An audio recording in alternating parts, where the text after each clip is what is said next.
میرے دوستو، انسان کو کل عقل بھی مل جائے تو پھر بھی اللہ کی حکمت کا وہ احاطہ نہیں کر سکتا۔ رب کریم کو زیادہ پتا ہے کہ ہمارے لیے کون سی چیز بہتر ہے اور کون سی چیز ہمارے لیے نقصان کا باعث ہے۔ اللہ تبارک و تعالیٰ کی حکمت یہ چاہتی ہے کہ میرے بندے پریشان نہ ہوں۔ رب یہ چاہتا ہے کہ میرے بندے کسی جگہ پہ بھی دقت اور پریشانی کا شکار نہ ہوں، تو اللہ تبارک و تعالیٰ نے راہ اعتدال اختیار کرنے کا حکم ارشاد فرمایا کہ تم اعتدال کے رستوں پہ چلو، معتدل زندگی گزارو، افراط و تفرید سے بچو۔ آج اس معاشرے میں ہم وقت گزار رہے ہیں، اس معاشرے میں ہم اس بات کو سمجھنے سے قاصر ہیں کہ اصل ہمارا مسئلہ کیا ہے۔ ہمارا اصل جو مسئلہ ہے اس کی شناخت ہمیں کیسے ہوگی اور ہم پھر اس تک رسائی کس انداز میں حاصل کر پائیں۔ ہم ہمیشہ اپنی آمدن بڑھانے کے چکر میں رہتے ہیں، ایک کام اور شروع کر لیں، پارٹ ٹائم جاب شروع کر لیں، کوئی سائڈ بزنس اس کا آغاز کر لیں۔ ہماری جو دوڑ لگی ہوئی ہے وہ لگی ہے کام بڑھانے میں، آمدن بڑھانے میں، حالانکہ اسلام ہمیں یہ کہتا ہے کہ تو آمدن بڑھانے کے چکر میں نہ پڑ، اصل بات یہ ہے کہ تو اپنے خرچے کنٹرول کر۔ تنگ انسان وہ نہیں ہوتا جس کی آمدن تھوڑی ہوتی ہے، یہ توجہ کیجیے گا میری بات، یہ قیمتی بات ہے اور گفتگو ساری کا لب لباب ہے۔ تنگ بندہ وہ نہیں ہوتا جس کی آمدن تھوڑی ہوتی ہے، اصل پریشان وہ ہوتا ہے جس کے خرچے زیادہ ہوتے ہیں۔ اور ہمارا جو روزمرہ کا نقصان ہو رہا ہے نا، وہ آمدن کے معاملات میں نہیں ہو رہا۔ بنیادی نقص جو واقعہ ہو رہا ہے وہ یہ ہے کہ ہمارے اخراجات زیادہ ہیں، اور وہ اخراجات کسی اور نے نہیں بڑھائے، وہ خرچے ہم نے خود بڑھا لیے ہیں اور اب ہمیں اس کا نقصان بھگتنا پڑ رہا ہے۔ اور اگر آپ صحیح معنوں میں ٹٹولیں تو جو بہت امیر لوگ ہیں وہ تو ان خرچوں سے بچ گئے۔ میں نے بہت سارے ایسے خدمات میں شرکت کی ہے، میں بہت ساری ایسی جگہوں پہ گیا ہوں کہ جہاں لوگوں نے بڑا مختصر سا ختم دلایا ہے تو ہو گیا ختم۔ ختم کے معاملے میں کب کسی نے پابندی لگائی ہے کہ اس میں 200 آدمی شریک ہوگا تو تب یہ سالے ثواب صحیح ہو سکے گا؟ کون کہتا ہے؟ یا شادی کے موقع پر اگر سارے بہن بھائیوں کو نہ بلایا گیا تو میری شادی پایا تکمیل تک نہیں پہنچے گی، اس میں برکت نہیں ہوگی، یہ کس نے فتویٰ دیا ہے؟ معتدل زندگی کا اسلام حکم دیتا ہے۔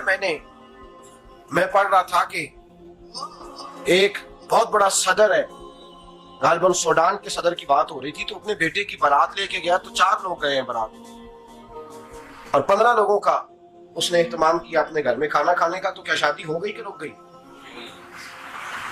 تو بھائی راگ الاپنا اس بات کا کہ بڑی پریشانی ہے، کوئی سائڈ بزنس شروع کیا جائے فلان جگہ فلان جگہ فلان جگہ، تو اصل معاملہ یہ ہے کہ پہلے ایک بندہ کماتا ہے تو پھر بھی گھر ہی چلتا ہے، پھر بڑا بیٹا ساتھ شامل ہوتا ہے تو پھر بھی گھر ہی چلتا ہے، پھر منجلا بیٹا شامل ہوتا ہے تو پھر بھی گھر ہی چلتا ہے۔ جو رونا دادا جی رویا کرتے تھے کہ بڑی مصیبت ہے، بڑی مشکل ہے، گاؤں میں رہ کے اکیلے ہوتے تھے اور وہ 5 بچوں کو اور 4 بچیوں کو وہ پالتے تھے، تو جو وہاں پریشانی تھی وہی آج پریشانی شہر میں آ کر پڑھ لکھ کر موٹی تنخواہ لے کر وہی پریشانی ہمیں ہے۔ تو میں جس نتیجے پہ پہنچا ہوں اس کو پڑھ کے، قرآن مجید کی چند آیات کو دیکھ کر اور اس مفہوم کی جو حدیثیں کتب احادیث میں پائی جاتی ہیں اور ہمارے بزرگوں نے ہمیں جو مزاج اس حوالے سے دیا ہے، میں اس نتیجے پہ پہنچا ہوں کہ مسئلہ آمدن کا نہیں، مسئلہ خرچے کا ہے۔ ہمارے خرچے بنیادی طور پر زیادہ، اور اگر پھر ہم زیادہ بوجھ خواتین پہ ڈالتے ہیں کہ وہ مطالبے زیادہ کرتی ہیں، اور اگر آپ مجھ سے پوچھیں تو خواتین کی بھی اگر کسی جگہ کوئی عادت خراب ہوتی ہے تو اس میں اصل کردار اس کا ہوتا ہے جو وہ عادت خراب ہو۔ تو کیوں اپنے گلے سے اتار کے آپ کسی کے گلے میں بات ڈالنے کے چکر میں ہیں؟ وہ خواتین کی طبیعت نہیں ایسی ہے، اصل بات یہ ہے کہ ہم نے عادت ڈالی ہے، ہم نے یہ مزاج ان کو دیا تو ان کا بنا ہے، نہ کیسے بن سکتا؟ تو اعتدال جب تک زندگی میں نہیں ہوتا، پانی پیاس بجھاتا ہے لیکن ایک گلاس ہی ہو تو پیاس بجھاتا ہے، بالٹی کو منہ کو لگائے گا تو کپڑے بھگو دے گا اس کے۔ حالانکہ پانی بری چیز کا نام ہے، نعمت ہے نا بہت بڑی اللہ کی، لیکن پیالے میں ہی اچھا لگتا ہے۔ کوئی مٹکا منہ کو لگائے گا تو تانگ ہوگا، پیالہ ہی بہتر ہے اس کے لیے۔ تو میرے دوست، مٹکے سے بھی بعض اوقات کام چل جاتا ہے، لیکن اگر کوئی کہے نہیں مجھے دریا ہی چاہیے تو اس کا تو گھر بہ جائے گا، سارا گھر بہ جائے گا اس کا۔ ہمیں دریا قابو کرنے کا موڈ بنایا ہوا ہے تو اس سے گھر بہا کرتے ہیں، اس سے گھر بنا نہیں کرتے۔ گھر پیالے سے پانی پینے سے بنتا ہے. اگر تو دریا پہ قبضہ کرنے کا موڈ بنائے گا تو گھر بنے گا نہیں, گھر بہ جائے گا. آگ نہ ہو تو کھانا پک نہیں سکتا, لیکن ہلکی آنچ سے کھانا پکتا ہے. اور اگر آنچ تیز کر دی جائے تو جی قرینے قیاس بات کر رہا ہوں, میں عقل سے ماورا نہیں کر رہا. قرینے قیاس سمجھانے کے لیے مثالیں دے رہا ہوں. ہلکی آنچ پہ کھانا پک جاتا ہے اور آگ تیز ہو تو کھانا جل جاتا ہے.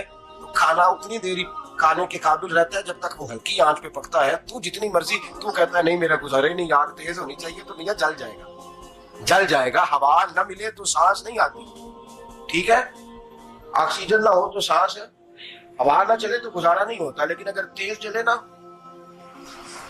اگر تیز جلے تو تیز چلے تو آندھی اور طوفان بن جائے تو چھتیں گرا دیتی ہے, جانیں لے لیتی ہے. ہم ہیں طوفان کے چکر میں, ہم ہیں دریا کے چکر میں, ہم ہیں بڑے لاؤ کے چکر میں. تو میاں ہلکی آنچ ہی اچھی ہے, یاد رکھ. اور ایک گلاس پانی کا اعتدال سے ملتا رہے تو وہی ملتا رہے, ضرورت کے وقت وہی بہتر ہے. تو پورے دریا پہ قبضہ کرنے کا پروگرام نہ بنا, تانگ ہو جائے. اور میرے عزیز یاد رکھ, ہوا سانس لینے کے مطابق ملے تو وہی اچھی ہے, جو سانس بند کرنے پہ آ جائے وہ ہوا اچھی. ہم نے چکر چلا لیا ہے کہ زیادہ پیسہ, راتوں رات پیسہ, لمبا پیسہ, یہ پلاٹ بھی میرا, وہ پلاٹ بھی میرا, گجرانوالہ بھی, گجرات بھی, لالا موسیٰ کھاری اور پنڈی تک جہاں میں جاؤں میرے نام کی تختیاں لگی ہوئی ہونی چاہیے. اسلام منع